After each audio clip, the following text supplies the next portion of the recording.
depending on what comes out, they may ask you for some money. So they just interview someone for a podcast.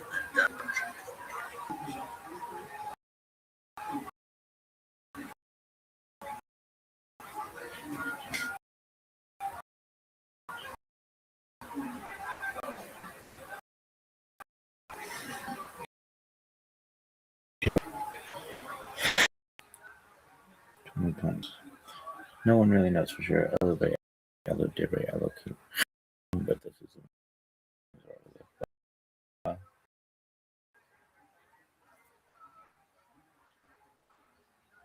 been doing this bitch on it.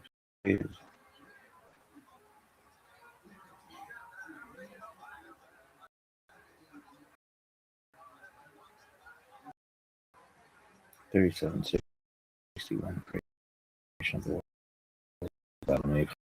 How about 36, 31, 36, 34, 36, 325 Keenan, son of Enoch, was born 366, 395 Here, the son of Hell was born.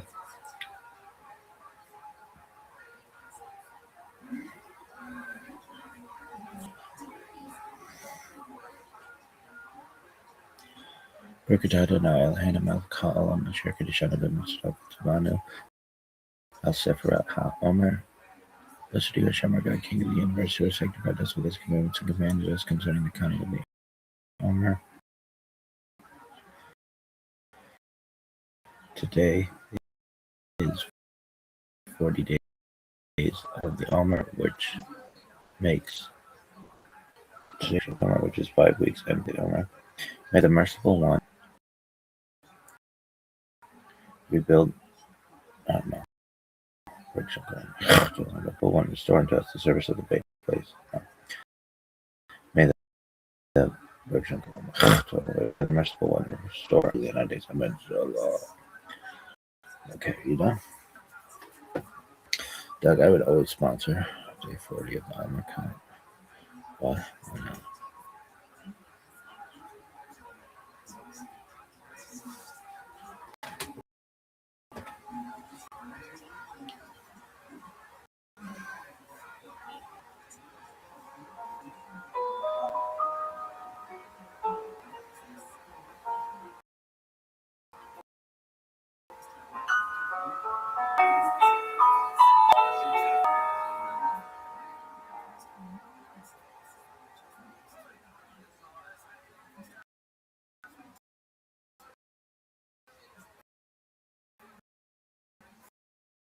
I'm Dr. Justin Sledge, and welcome to Estica, where we explore philosophy and religion, starting to study Jewish mysticism and Kabbalah,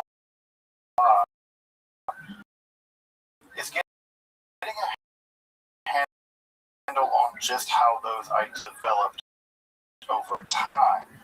It's tempting to think that, for instance, just habit, or that Kabbalah just positions as really tenable. Such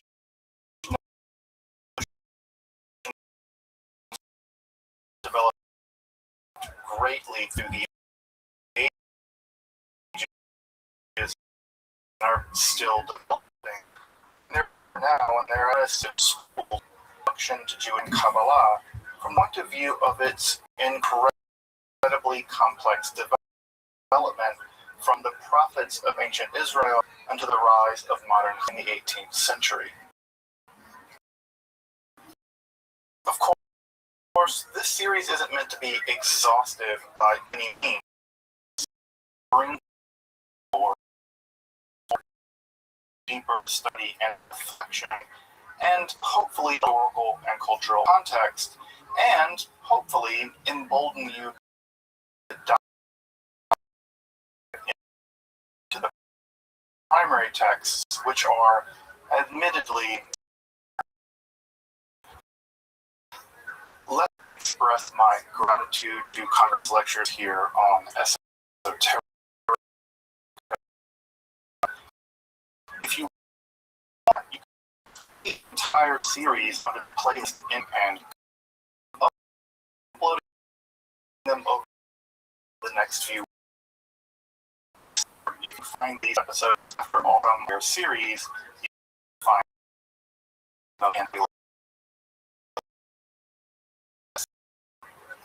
if you find this series on comics and esotericism, consider production of free academic and scholarly topics in occultism, hermetic philosophy by joining my Patreon or perhaps with a one-time donation. You can find those links below, and I really appreciate your consideration. Now, let's enter the garden of Jewish mysticism and Kabbalah. Well, I want to say welcome back. Welcome back this evening to the second part of our 10-session romp through Jewish mysticism and Kabbalah. And this time, right? And Kabbalah, right? We're still 1,200 years away from Kabbalah. It's still way off in the distance. So we're still very much in the time period right around the turn of the Common Era. That is to say, around the year 0, right? That's if you want to get an anchor of where we are. And just to recap a little bit from last time to sort of see where we are in the lay of the land, we defined mysticism, at least as of this class, which doing things like defining mysticism makes it certain that everybody will disagree with you that studies this stuff. So I'm just basically, anytime I say, I'm going to define mysticism, it's like putting a target on my back. But the way that I want to define it is as a non-rational mode in which one experiences or learns about fundamental reality, and also the traditions that accrue around those experiences. So I would call someone, for instance, that studies mysticism for the idea that those mystics learn fundamental truths, even though perhaps that person themselves didn't have those experiences. I would also consider that person a mystic. So I would say that there's also the idea that you lean on the mystics to learn what they learn, and that puts you in the tradition of folks who are, in fact, mystics. And there's an entire tradition in Judaism of what we'll call intellectual mystics. We'll get to those much later. And intellectual mystics are those that say, look, I never had this experience, but I trust that this person did, and I think that they're fundamentally right. So that's also, I think, another form of mysticism that actually doesn't involve mystical experiences. And as I mentioned last time, the first Jewish mystics weren't even Jewish. The first Jewish mystics were Israelites, which is a much broader. Remember that the Jews received that name, the Yehudim received that name as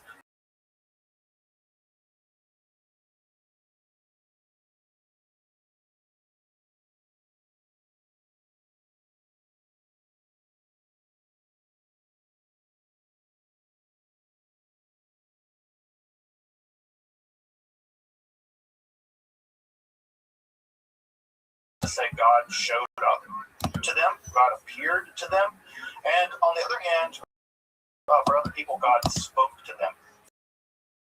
And if you speak on the behalf of God, that makes you, sometimes those folks are referred to as ro'eh, as seers. There is that we have either those folks can see the future or they hear something from God, and they communicate that to other folks. We typically referred to as the prophets. And the most theophanies in the Hebrew Bible, historically speaking at least, we don't think that the theophany of Exodus, where God showed up to the Israelites and to Moses, we're fairly confident that's a mythological piece of information, not a historical one. But we are relatively confident, many scholars are relatively confident that the prophets Isaiah and Ezekiel did have some kind of phenomenological encounter. In that encounter, they recorded in the literature of the book of Isaiah and the book of Ezekiel, respectively. Now, the idea that, now you might be wondering, right, how can you say that Moses didn't exist? Well, it's not about whether he did or didn't, it's about what we have evidence for. And we just don't have evidence, really, to believe that that happened. But we have pretty good evidence to believe that the experiences of Isaiah and Ezekiel were, in fact, recorded. And as we talked about last time, prophecy is very well attested all over the ancient Near East, with the weird exception of Egypt. Egypt is kind of prophet-free, which, all things being equal, sounds great. I wouldn't want to live anywhere. I don't want any prophets in my neighborhood.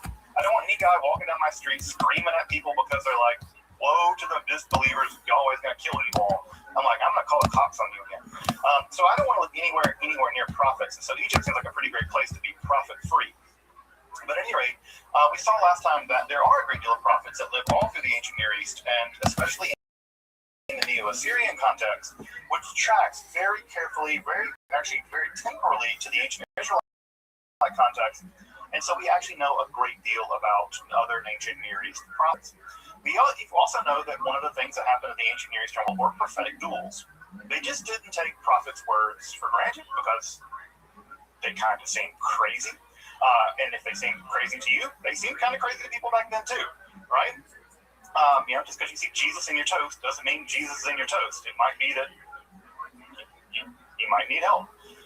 And so many people in the ancient world also thought, right, this guy's just drunk, right? And there's many cases in the Bible where people do prophecy and other people are like, yeah, they're drunk.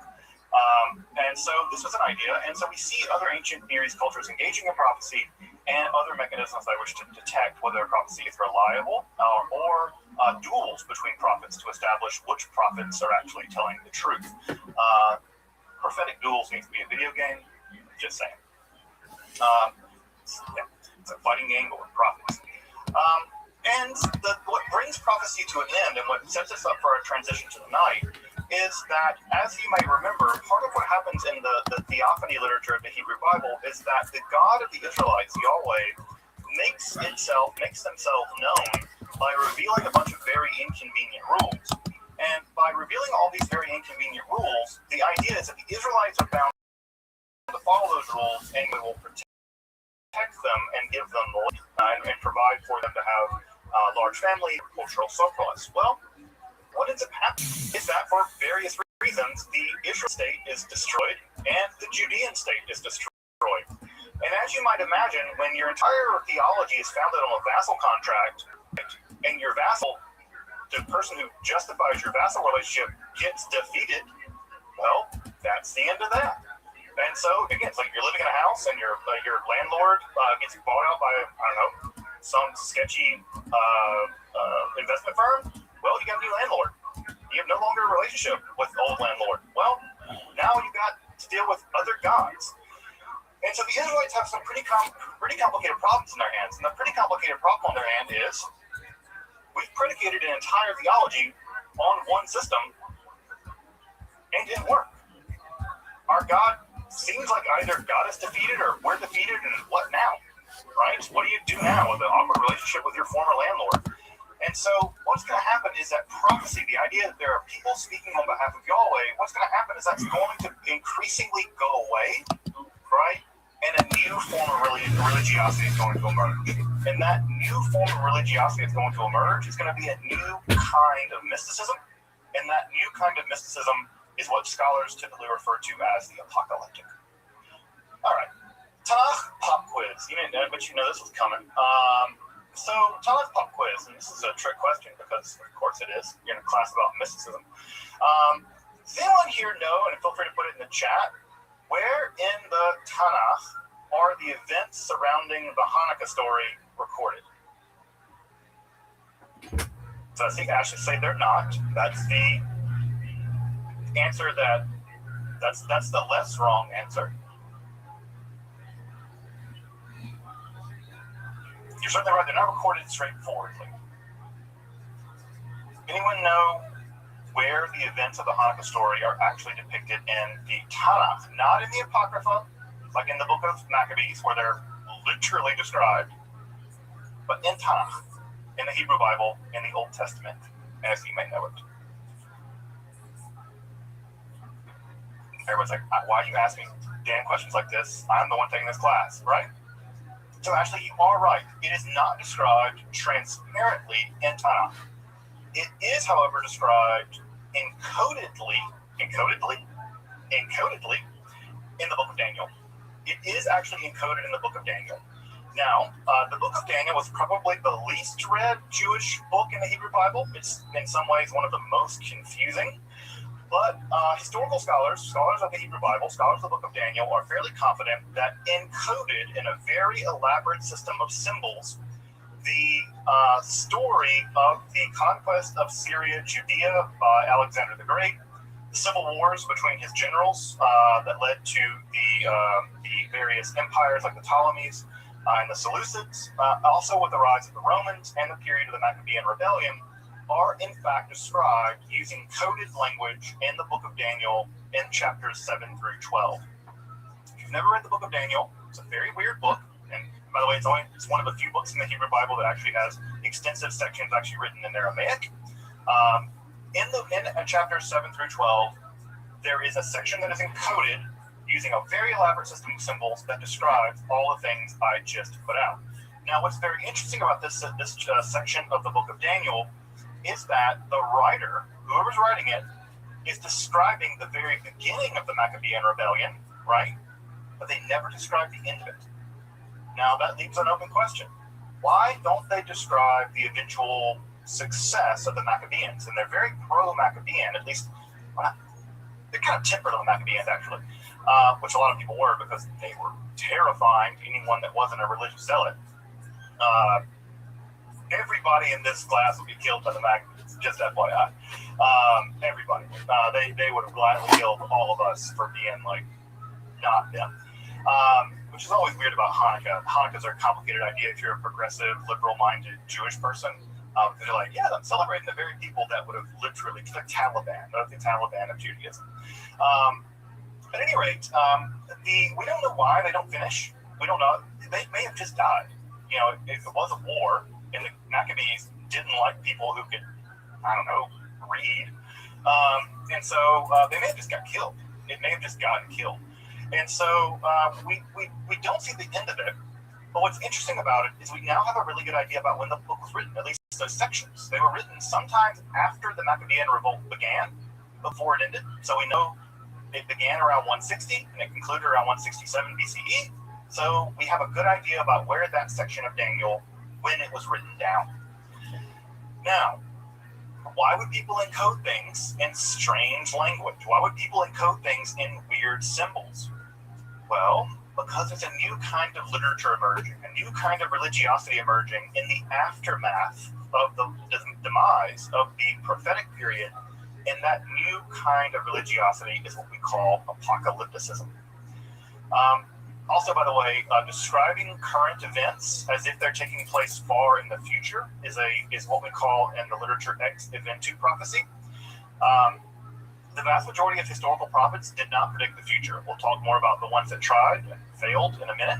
But the vast majority of prophets who describe all kinds of weird things, and I'm sure folks have read some sections from the book of Daniel or the book of Revelations written by St. John, or Nostradamus. Folks have read Nostradamus. It's always weird stuff like an eagle comes from the east and attacks the great bear, and the bear follows the sun, and the sun turns to blood, and you're like, what in the hell are you talking about? They're not describing the future. They're actually describing the present using encoded language, right? This is what we call ex eventu prophecy. They're describing things that have happened using codes. Why would they do that? Well, because it might be politically expedient to be a little cryptic, right? Because again, what is one of the things these people like to do? Criticize the standard order of things. And do you really want to be the person living in the Roman Empire being like, the Romans suck and I hate them and God's going to kill them all soon? You want to publish that? You don't want to publish that because they'll crucify you for it. So what do you write? Well, the Kittim, right, will arise from the sea and then blah, blah, blah, blah, blah, right? You encode it. And the encoding mechanism is part of the apocalyptic literature. So what isn't apocalyptic? That's the first thing we need to do.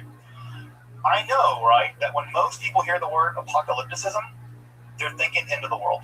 They're thinking all the crazy stuff happens at the end of the world. The Messiah's going to come, and there's going to be this and that, the Battle of Gog and Magog, and there's going to be all this stuff that happens at the end of the world, the Battle of Megiddo, whatever. And so many people typically imagine that what apocalypticism is about the future, because the word apocalypticism has been filtered so heavily through Christianity, and Christianity does tend to think of the apocalypse as like something happening in the future, although early Christians thought it was going to happen pretty soon in their lifetime. Jesus kind of dragging his feet. But they really thought it was going to happen soon. And this idea that it's going to happen in the future is an idea really from Christianity that has sort of shadowed and flavored the way that we use this word. Most apocalyptic writers, most prophets for that matter, in the Hebrew Bible and the Jewish tradition, don't do much in the way of trying to predict the future. They just don't. In fact, the most famous case where anyone tried to predict the future in the Hebrew Bible is in the book of Ezekiel, chapter 26, where Ezekiel made what at the time was the single most predictable prediction that one could predict. That is, Nebuchadnezzar would destroy Tyre. Well, he predicted that because Nebuchadnezzar was destroying everything. Everything, right? It's just like predicting, right? Like it's like American imperialism will continue. Yep, it's going on, right? It's a completely normal thing to predict. And then they attacked Tyre, and it didn't work. Nebuchadnezzar was repulsed. And so Ezekiel himself actually has to come back later. He actually comes back in the same book and says, well, what I meant was, he has to reinterpret his own prophecy to explain the fact that he was wrong, even though it was a completely actually predictable thing. So making predictions, especially clear predictions, is a bad idea, right? Folks may know the very famous quote from Friedrich Nietzsche, right? It never hurts a prophet to be too vague, right? If you predict on Tuesday, March 22nd, 2029, that blah, blah, blah, blah, blah, well, your prophetic career rests on that. And so most of the prophecies, they don't predict the future by and large, right, in general, this thing. By the way, that whole Nebuchadnezzar thing, for people who are biblical literates, is a real pain in their tuchus, because they have to go back and explain why the Bible, why a prophet got it wrong, and then why a prophet admits he got it wrong, and then how he put a spin on it to fix it. And then they further spin it to further fix it. And my favorite example is, yeah, it eventually got conquered by Alexander the Great 400 years later. Somebody conquered it, so Ezekiel wasn't totally wrong. I'm like, really? That's the best you got? Okay. Most Jewish apocalyptic texts just don't have much interest in the end of the world. In fact, when they do describe the end of the world, they almost always lean on Hellenistic ideas. And those Hellenistic ideas, specifically the Stoic idea, was that basically God was going to trash everything at the end. That there was going to be some kind of global conflagration, that the world would be destroyed by a giant fire. That was a very common idea in the ancient world. And so, in many ways, the predictions they do give about the end of the world are themselves just the popular ones. If you were to go to a Greek philosopher at the time and ask, what's going to happen at the end of the world? They say, the Logos, the fire, is going to consume the whole world. They're like, sounds reasonable. They went with that. So it's actually basically, it's not even really in some sense a Jewish idea as it is a Hellenistic idea. It's a Greek idea. So let's put some context on this, right? I'm gonna say what the apocalyptic is in just a minute, but I want to put some context on this. What you have to understand about the rise of the apocalyptic is a time period in which it emerged. The political and theological upheavals that lasted from roughly about 586 BCE, when Judea was destroyed, the last independent Jewish state was destroyed, all the way up to around 135 of the Common Era, where the last attempt at an independence movement on the behalf of the indigenous people of Judea, Jews, against the Romans, led by Bar Kokhba, was defeated, with hundreds of thousands of Jewish people being killed in the process. What's important to understand about this political and theological landscape is that there is a major breakdown, as I mentioned earlier, in the theology of the time. As I mentioned earlier, right, this entire theology is built on what is called the Deuteronomic theology, which is, again, the idea that Yahweh and Israel have a covenant, and that covenant works in the way that the Israelites perform religious duties and Yahweh gives them stuff, right? So that is the way it's supposed to work. The prophets, the way that they understood themselves was as sort of a voice for God telling the Israelites, you're doing wrong, you're breaking the contract, and if you persist in this, God's going to punish you. God's going to break the contract. Well, after everything comes completely apart, beginning in the 8th century BCE, but by the 6th century BCE, the entire Judahite state is completely destroyed. There's just a serious problem. And the serious problem is, if the prophets were right, and if every single Judahite was massacred, well, that would have brought the prophecy to conclusion, right? You broke the treaty, and everyone's dead. Done, right? And that would have been a very neat, when I say neat, I mean not untidy, except for all the gore of everybody massacred, but it would have been a very tidy story theologically. Well, what happened? the Babylonians didn't kill everybody. They took the entire Judean aristocratic section into exile in Judea. And they kept on keeping on. Not in the land, right? Not in their own land, but in Babylon. And not only that, they had a good time. We have extensive records of the Jewish population living in ancient Babylon. And we know they were living relatively well. They owned slaves. They had land. They had businesses, right? In fact, their life was so good in Babylon, in exile, that when the Jewish people were allowed to return to Israel, to Judea, by the Persians, many didn't want to go. They're like, why do I want to return to like a rock that has no inhabitable land? I can live here by these rivers and we can like live in good, but this is a great empire. They didn't want to go home. And so home, right? Because they weren't born there. They were diaspora Jews living in Babylon in comfort and security. Why go back to a wasteland to rebuild something, right, that isn't that great after all? It's like a rock in the middle of the Judean desert. And this was a big problem. In fact, there had to be Jewish people actually pressuring them to go back. So again, when we talk about the Babylonian exile and weeping by the rivers of the Euphrates or whatever, a lot of those Jews were not weeping by those rivers. They were very happy to be in exile in Babylon. And we know that because we have records of them living there. The problem, again, is a theological problem. They're still there. They still believe in Yahweh. What do you do when the prophecy meant that you were supposed to be destroyed and you weren't destroyed? So, does God make a new deal with us? Should we still believe in Yahweh? Like, the temple's been destroyed. What do we do with this Yahweh thing? The covenant doesn't make sense anymore. The covenantal theology doesn't make sense because there's a remainder that contradicts it. So, what do you do? What do you do? Well, there's a couple different options. You could try to maintain the old covenantal theology, and some people did try to do that. But you can see the logical problem with trying to maintain it. The covenant's been broken, the Judahite state's been destroyed, and its aristocracy moved to Babylon. They're still alive. What to do with that? That's a real problem. Well, what arises as a way of settling that problem, right? The way of settling that problem is by shifting your theology, right? Never let a good catastrophe go to waste. You simply innovate your theology. And what ends up emerging is a new kind of Judahite theology.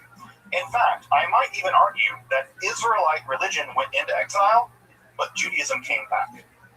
The religion that the ancient Israelites practiced would be unrecognizable to anyone here. Like killing animals and burning beer and grain to appease a sky god. No one here recognizes a religion like that. But what comes out of exile is a theologically renovated religion that is much more like the Judaism that we might recognize now. So what happens is that they innovate.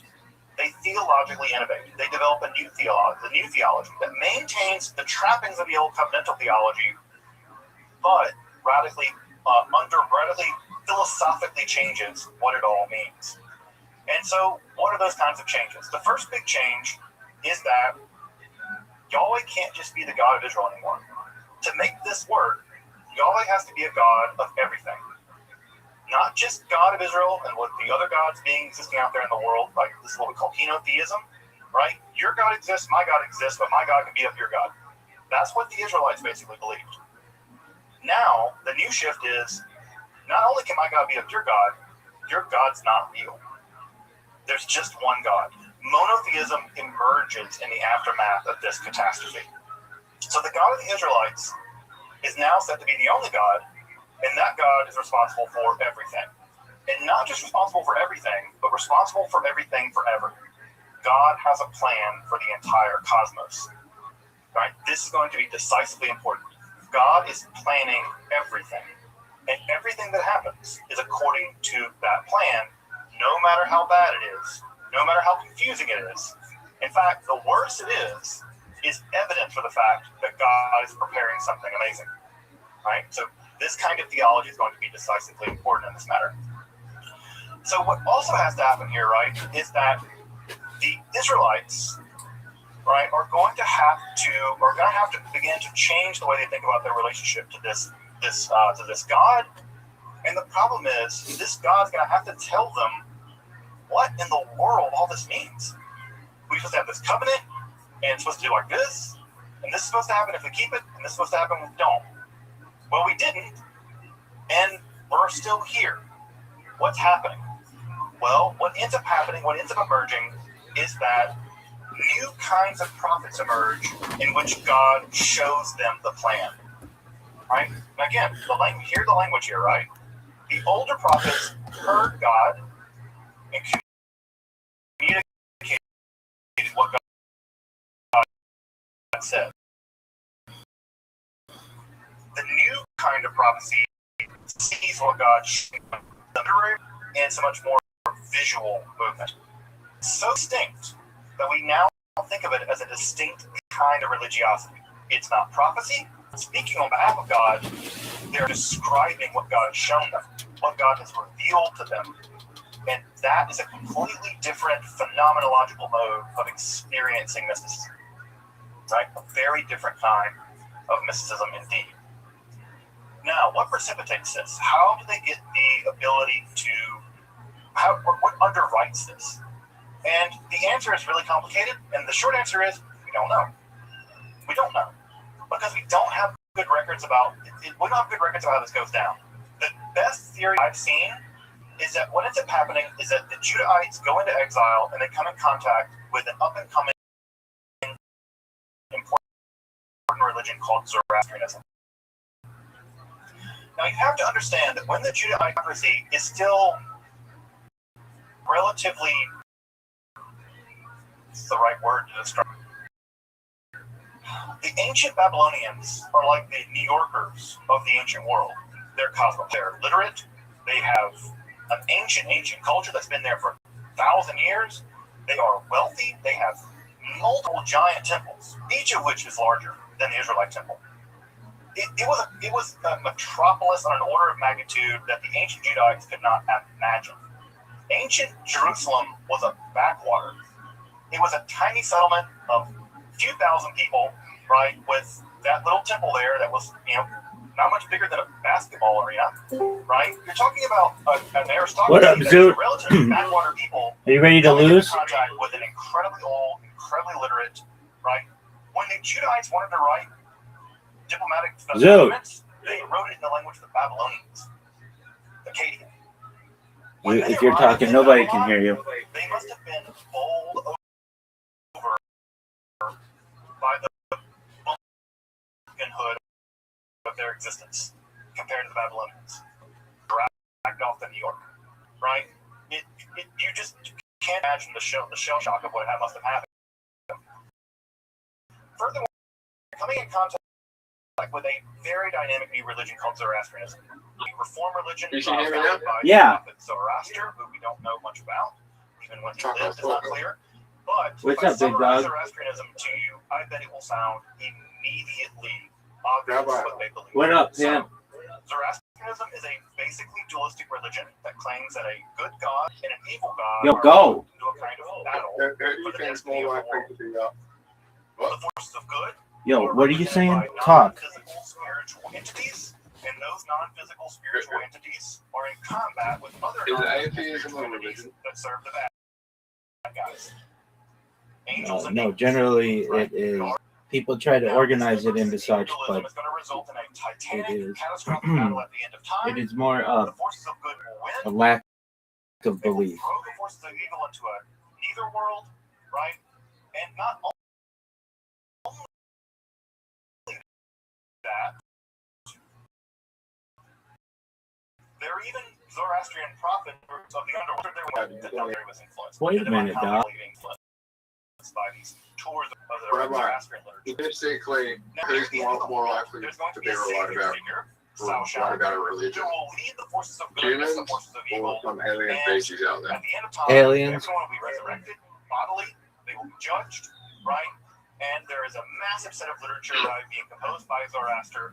And the idea is that your relationship to Scripture is more important in many ways than doing knows all the answers that we don't know. Perhaps, big dog. Those priests, by the way, are called magi. You may recognize them from the Bible, right? Those are the guys that show up to adore Jesus. Nope. At any rate, that should all sound pretty familiar to most of us. If you take a little Judaism and add a little Zoroastrianism to it, shake it up in your cocktail shaker, pour in a glass, you have all the ingredients for a great cocktail. Are you ready to lose? Christianity or Islam or apocalyptic Judaism. Are you sure? Now, again, many people detest the Have you ever been more of anything in your life? Influence, informed, changed by non-Jewish. When the Jews Rabbi. What up, in this pimp? area, they would have viewed them It's as just entertainment to an alien species. superior. That could be. I can guarantee you they would have been influenced by them. They would have been What if they're like huge billions and impact. billions and billions of miles away, but they can still see us with their like telepathic community? You may know Freddie Mercury is a I mean, telescopic community, like telepathic would be like reading, like communicating us, communicating to us without words to our brain. Telescopic would mean like zooming in on us. In Iraq, or in India rather, but they're not doing that great, unfortunately. They're pretty small. So, we've now talked a little bit about the groundwork for apocalypticism. What is it, right? We call it a religious mode, but I use the word mode there for folks who have some background in philosophy, right? A mode of being. It's a way of doing religion. It's not a religion itself, but it's an articulation within a religion.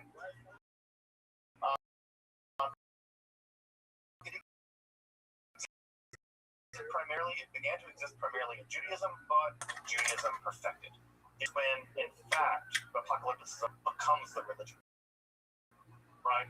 Dude, the invite, you're going to jerk yourself raw. And the apocalyptic is what really is, and Judaism becomes an adjunct riding on the tails of the apocalypticism. One can imagine Christianity that way, but also in Islam. It's also largely an apocalyptic religion. Again, it's a religion based on a guy being shown. It's fundamentally an apocalyptic religion. So what makes the apocalyptic? Now, what's important to know about this is that no one sat down in Judea or in Babylon and said, I'm going to invent apocalypticism. What they did was be religious. And they What are you innovated. listening to? And the specific religious innovations that they developed, we now call apocalypticism. Why are you So it's very important to know this is a listening to it? scholarly term applied So to want to? ancient people. And it's always important to know that when you do that, when you apply a schema to ancient people, it never Are you learning about religion? right? It's more just a review. But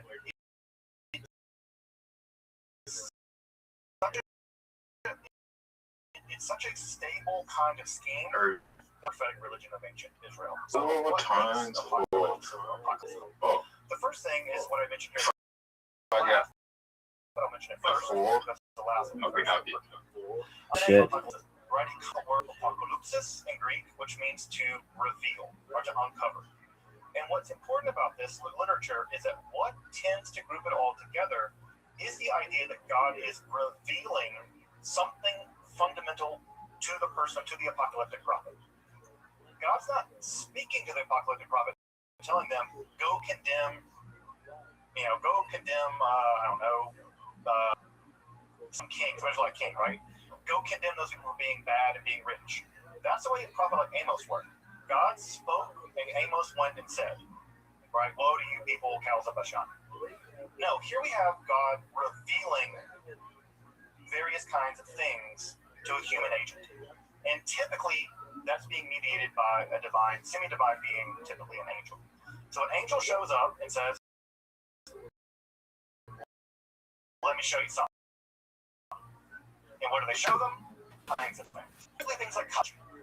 Apocalypse is very interested in how the universe works.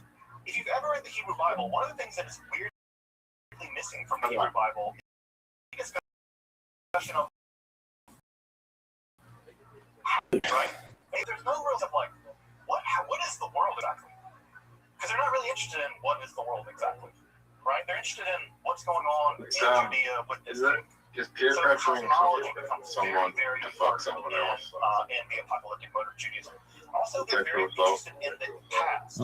It's not good, I can tell you that. Considering that most people think of apocalypticism as primarily dealing It's not with good, the I can tell you that. But mostly the apocalypticists are interested in the past. It's not good. So they're very interested in It's not good, I can tell you that. And the thing that they're very interested It should be. is where did evil Okay. come from? Right? Because if evil is in the world and it's out there, what kind of existence does it have? And they're very interested in where it came from. You'll never see much in the Hebrew Bible about them discussing the origins of evil.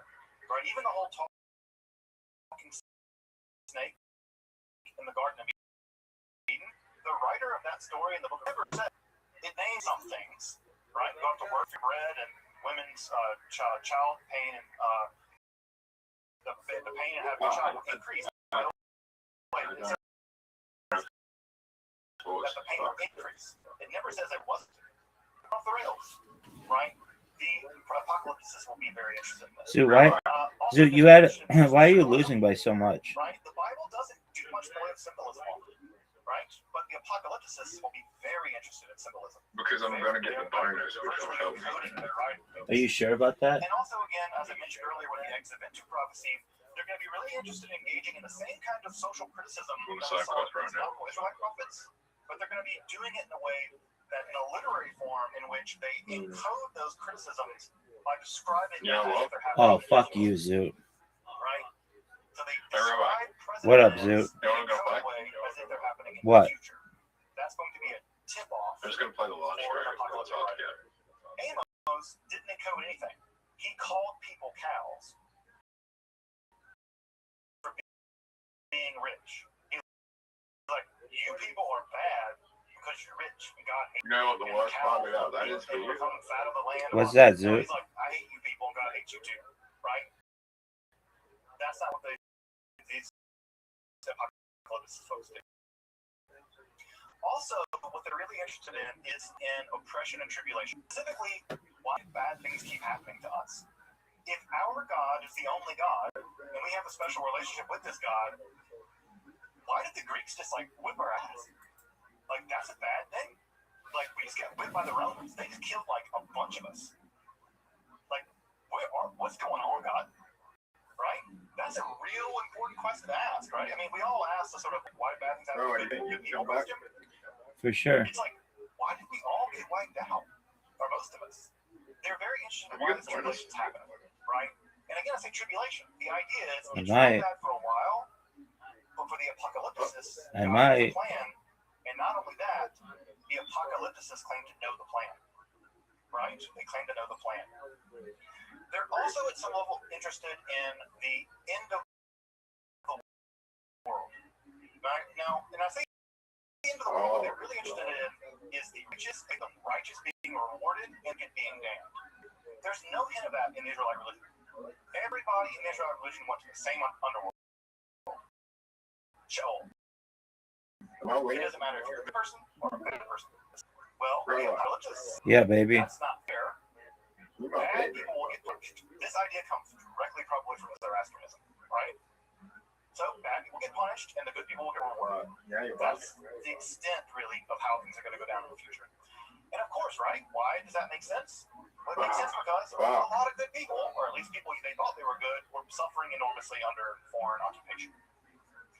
Oh, I clicked the wrong thing. I clicked the wrong thing. It's very dualistic. That is to say, the world in apocalyptic literature is very certified between the good guys and the bad guys. What were you meant to play? Right? Good guys are going to win, bad guys are going to lose. You don't see that in Israelite religion. I missed it too. The prophets are, you're doing bad, but if you do good, God will not punish you. In apocalypticism is, you are bad, and God is going to destroy you. It's a much more dualistic world. Which again, if you study history, in times of intense political crisis, right, dualism emerges. The good guys and the bad guys, right? Whether it's the bourgeoisie and the proletariat, or sons of Horus, sons of Miss, polarize the world, and that's all they describe. And again, I think Marxism is a kind of apocalypticism in many ways. He would hate that idea, but he can happily roll in his grave. Paying back some of that anti-Semitism on the Jewish question. So anyway, right? Also, what's really important about apocalypticism is someone's going to fix all this. Fucking bullshit. I think I'm Because clearly, if you look at the time period being conquered by the Greeks, being conquered by the Romans, being massacred by various people, What up, it's pretty Tim? clear that we're not going to be the ones to fix this. Do you know And so what do we say? There's going to be some kind of Yes, it is. Are you going to call Riser? enter into history and fix all this. And that, of course, Riser's for gonna- a little while becomes a fine I don't want to go over. Why not? that some person, or persons, by the way, early messianism We're gonna never play agreed about how many would be. Why are we calling And Riser? probably would be two messiahs. And one of those We're would playing die, bowling. right? Okay, why are we calling Riser? Military general and win.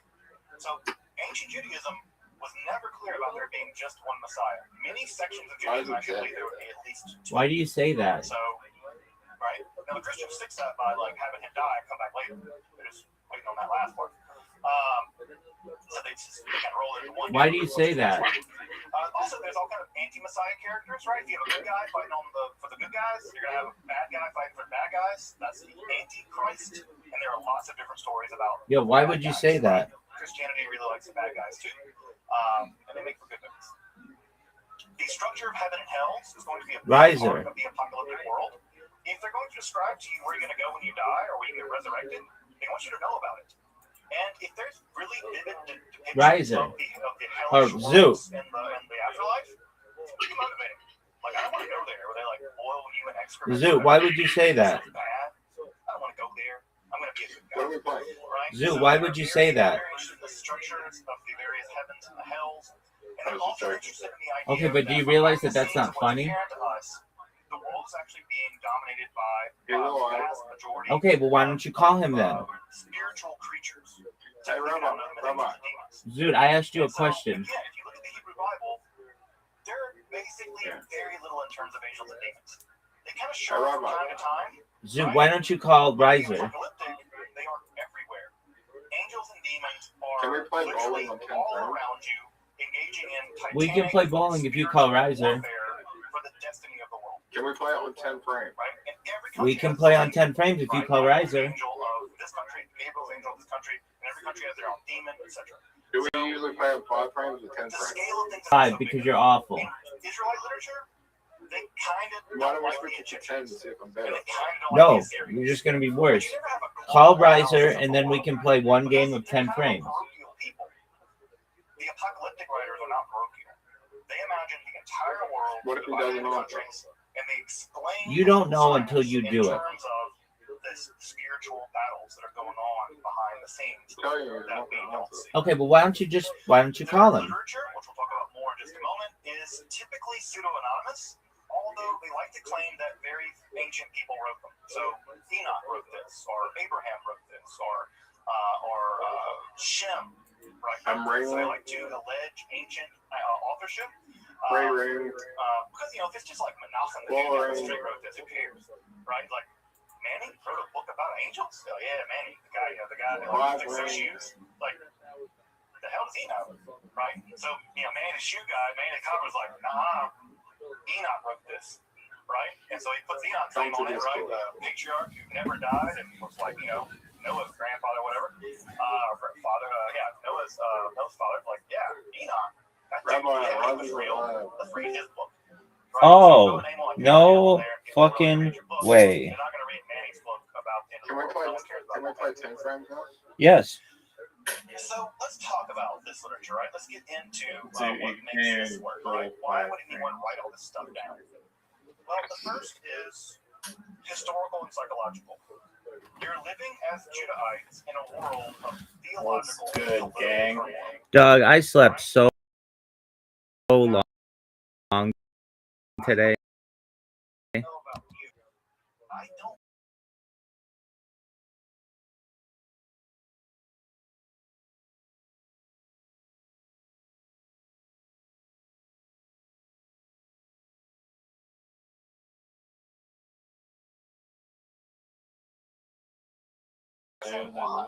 Yes.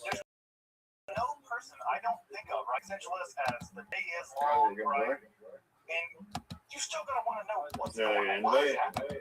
Right? Why is this happening? Very few people are going to suffer through immense,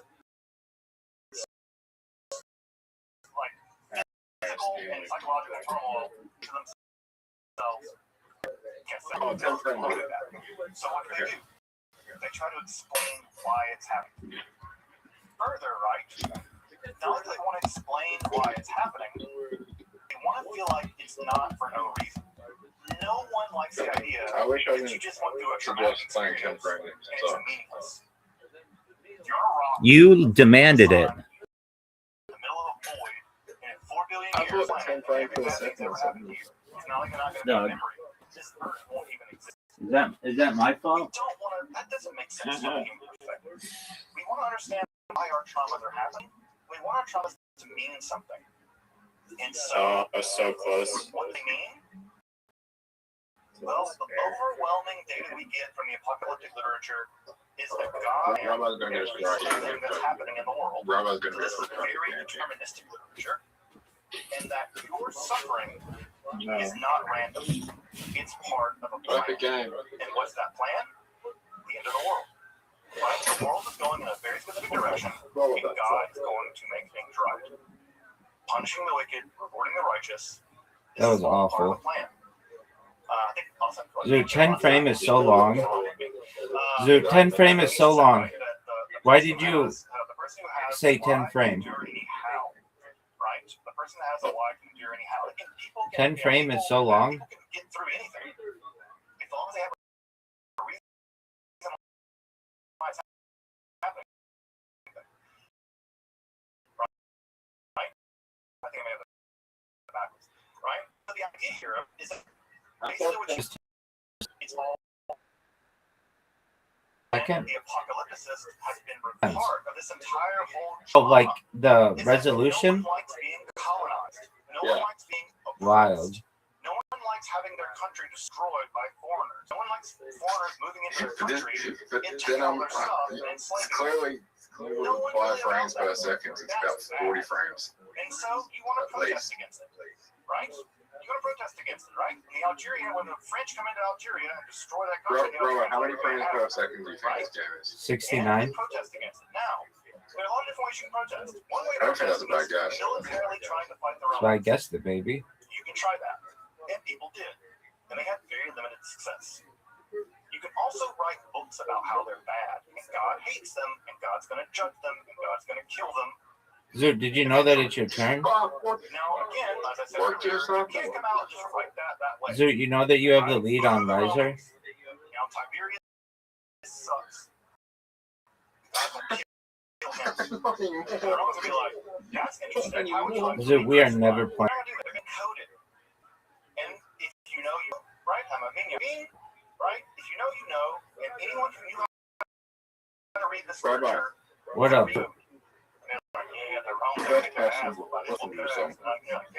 What's the best person song?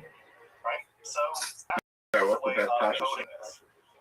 Oh, that one that you sang last night? God has to reveal to you the plan. You, the apocalyptic prophet. Better go. And that's Yeah. what this literature is. It's the That's just the plan. most popular. It's the Okay, way the well, world is don't you structured. think God that built the it's world. popular God because it structured could be the world. best? History itself is unfolding according to very set Oh, no rules way, set down Zoot. by God, Get it. and everything Get it. is part of the plan. Get it. It's part of the plan. Popular And the apocalyptic literature is is marked almost marketed. So by that reveal, Okay. that uncovering. As you might imagine, in a world of turmoil, which I know Jewish people go through I turmoil. mean, we might have some fucking gems in this disorder. That's awesome. You can imagine this is an incredibly persuasive form of religiosity. Oh, no. It explores Riser, all the I'm ways so worried. why bad things were happening. It told Psych, you where it all baby. came from. I'm on It tells you how fire. it's gonna all end. And it tells you that Oh, the things that you're going What through up, Zoot? as a people, as an individual, Has there ever been a one-hit wonder, right? and A they're not one-hit punishment from wonder God. while they were alive But the only that time, songs every bad got thing more happening to you is popular after punishment they from were Yahweh. Right? No. You're Yeah, suffering. That's part of the arguably plan. Otis Redding. Yahweh is secretly He won a collaborating Grammy after he with all these died. people. That idea, Otis Redding. right, is one of the most seductive ideas imaginable. What was his Again, one-hit when I wonder show when he this was on the things like, alive? again, folks may know, Sitting on the dock of the bay. it's difficult to read much Marxist propaganda as anything other than repackaged. What a good spare, Zoo. So do you think? It reads very much Do you like think? apocalyptic. Do you think there'll be like more like one people you consider one hit wonders when they die that discography will be digged up and people will go, holy shit, this is amazing. Yeah, I do. Or it'll be featured in a commercial or like a television show or movie or something. Didn't we heard this already? Right? No, I think commercials are dying. Okay, well that's a cool story. When was the last time you watched a commercial? Yeah, today. For hundreds of years. One could even argue for What commercial? years. It was for the competition.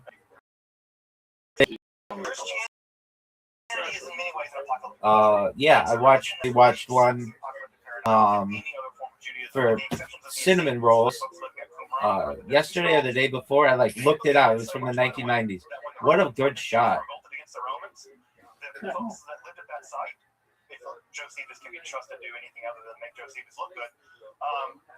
It was for Pillsbury cinnamon rolls that were offered at Burger King, and they have Minnie Riperton who sang this song, and she like orgasms at the end of the commercial, and it always stuck out in my mind like, dude, I can't believe they had like a woman orgasm at the end of a commercial for cinnamon rolls. Do you think it's hard? Do you think it's harder to get a spare roll? A strike?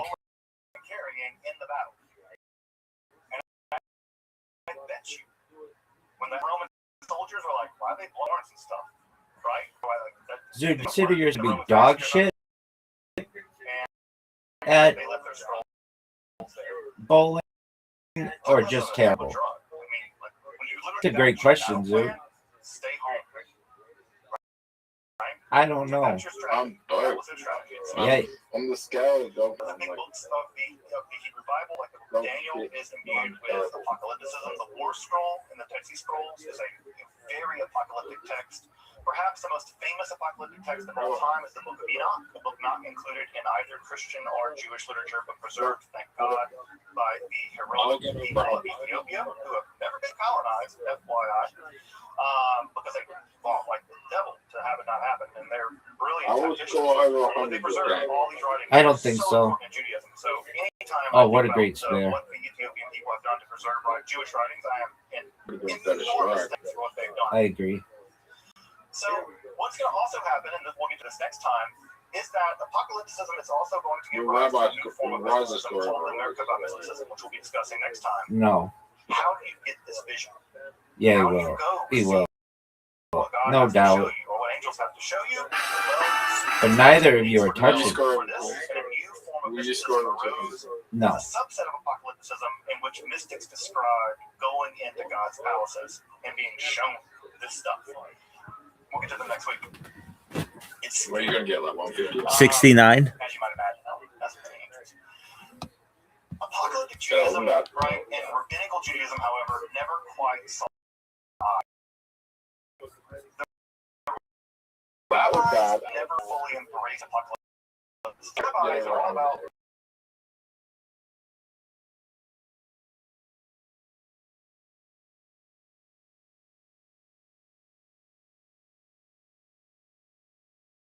the apocalyptic people out there. Correct. Like, God's going to judge you people tomorrow, right? So, in many ways, apocalyptic Judaism was never quite meshed with rabbinical This is the most Judaism. difficult shot in the game, folks. Again, one famous quote from the Talmud, right? It says that for every time you try to calculate when the Messiah will come, Yeah, she did. I've seen her do it twice, I think. The years that you calculated. The rabbis don't like this, right? When Rabbi Akiva said, right, that Shimon Bar Kokhba is the save us all, the other rabbis made fun of him. They'll grow your cheeks before the Messiah comes. That's not gonna happen. Unfortunately, grass didn't grow in his cheeks because he didn't get buried because he was burned alive. You need to get So, sometimes, right, the apocalyptic is very, very dangerous. But it was incredibly popular. On the screen right now is a short list of all the He did it, Zoo. from this time period. He did it. If I were to grab my collection of apocalyptic literature, You think I'm Alright, you don't even. You can get free governments.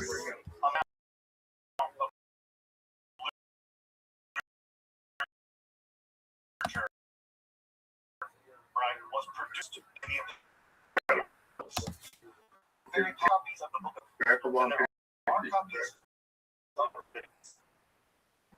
Torah, folks. That's like there are more copies of the book of Enoch there, right? They're more interested in Enoch. It's over, folks. It's over. Rabbi, what do you think the chances are this virus being the next COVID? 95%. 99%. I don't think so. And Christians underwent turmoil too. Zoot, you have an invitation and everyone's awaiting you. They're being marginalized. Riser, you have an invitation and everyone's awaiting you. They face their own turmoil. I do think this strain of hantavirus will be around for a while. Okie doke. I like how you're a virologist. I like how Zoot is a I don't think COVID level. I don't also. All right. Do you know if Riser's going to go? I mean, This is the worst shot I've ever seen. I don't want this virus to spread. It has a 40% mortality rate. It's that strong, but viruses, if they're respiratory, they get weaker. Doug, how are you believing a 40% mortality rate? That means that like 40% of those people on that cruise ship are going to die? Get out of here. What kind of bullshit is the British media teaching you? Well, that's not the same strain. That's not the same strain. Okay. Is it the same strain that's going to make Riser not? Oh, too much. One of the shots ever. Zoot has one of the worst shots ever, but he's going to block Riser. Over and over and over again. The rabbis don't like What? this. It's dangerous, and they marginalize it. What? It eventually prevents That Judaism. only. That didn't go in the water. Apocalyptic literature, and very little of it gets produced. So not so little gets produced. Sheep. I could see that. My shot go in the water. There are some texts that do get Riser is fucked. That sheep fucked Riser so badly. That might have been the biggest fucking of an animal by an animal we've ever seen. That was straight up bestiality. Riser has just straight up given up in this game. Riser gives up in the game. I know, but your strategy's awful. It's dog shit. I went in the water on my drive, and I still... Oh, there's a sequel there. Dude, I knew that. There's a sequel there. Unbelieve me.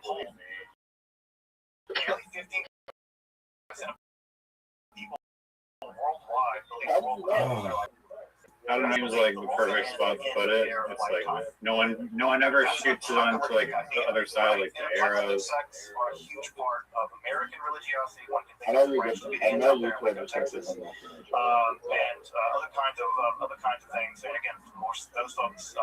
Part of the reason what motivated them to stay in that building was That's a good shot. History, and of course that probably led to them being massacred by the U.S. government. They had their own hand to play in it too, but I do think that was. You memorized the like percentage thing. What do you want me to do, dog? What do you want me to do? Judaism and Kabbalah are going to win the day over and against apocalypse. Judaism was enormously important over the course of about 500 years. Judaism specifically, and it is made. Riser's going in the tar. religiosity. I might even argue that apocalypticism as a mode of religiosity is perhaps the dominant religious mode in the world. That's incorrect. I would make that argument, I think. But what's going to emerge in terms of mysticism? I'm gonna make mine. I'm gonna make it together. Riser can't make it. Practical apocalypticism. Sick. As a mystic's attempt to tend into the throne room of God is going to emerge out of the apocalyptic literature. Alright, you And start that straight down. mysticism is going to be what we're tackling next week. Yeah, I don't think I'll go in with this thing. Merkava, chariot mysticism.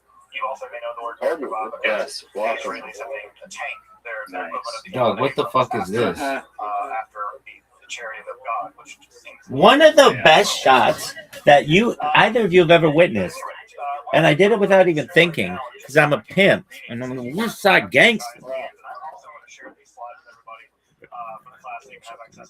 If you were to review a apocalyptic literature reader, it's just a collection of apocalyptic literature. Zoot, am I allowed to give it negative scores? The large scholar of apocalypticism.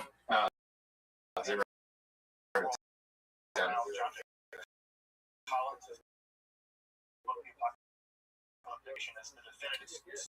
I mean, what do you want me to do about it, dog?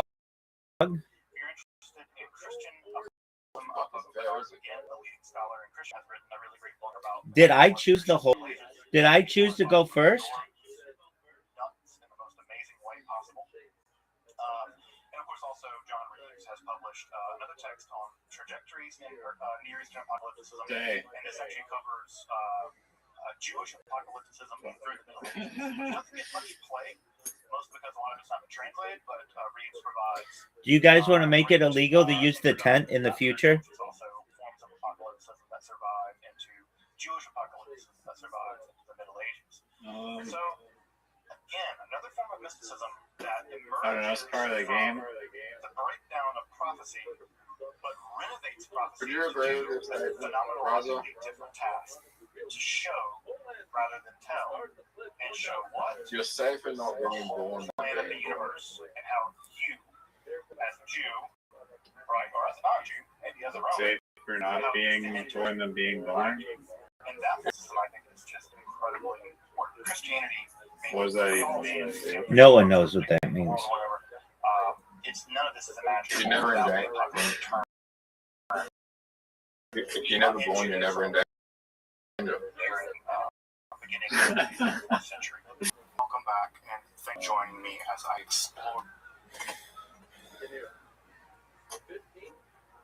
Riser, go. Is being in danger bad? Riser, go. Yes.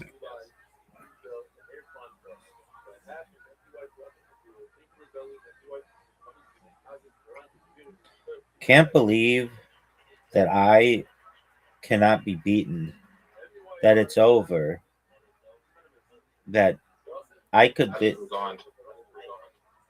Why would you do such a thing, Zoot? Because he's ready to watch the founder.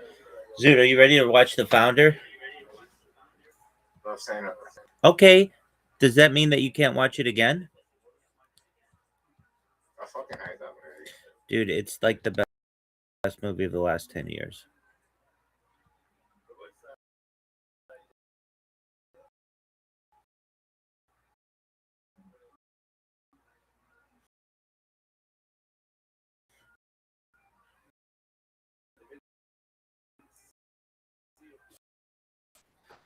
I hate that movie.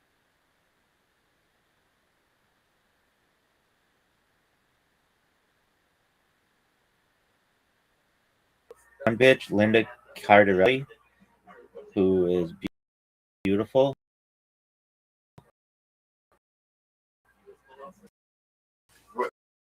It's just about the. It's just about